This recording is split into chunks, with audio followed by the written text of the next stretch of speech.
Good afternoon, everyone. I am Cian Joseph M. Espina, and I chose Didith Ramos Espina as my interviewee. And Ma'am, may I ask you some questions? Sure, go on. What motivated you to become a state his or her profession at your present work?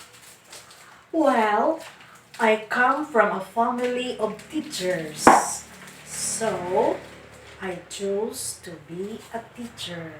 My mother, father, aunt, uncle are teachers, were teachers. So, I followed their footsteps.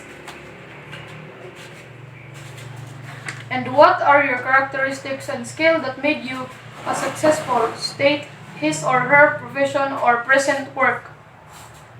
As a teacher, and I was also a division supervisor, I am a worker who is true to what he visualized to be a teacher, to be a supervisor. So, in other words, she is focused on her work. I am focused on my work, and I want my work to be presentable and doable and as well as sustainable. What are the hardships that you have encountered? The hardships as a teacher, well, as a teacher, number one hardship is the changing world of the children I happen to teach.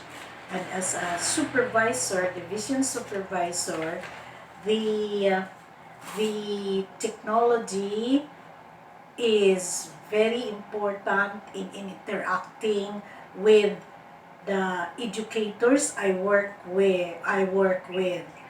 However, I'm not a techie because my knowledge of computer is so limited. That's my hardship.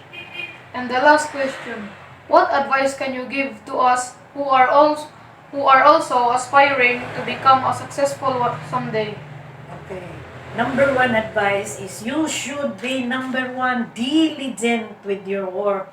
You should be industrious in whatever you are doing. So diligence is number one. Number two is patience.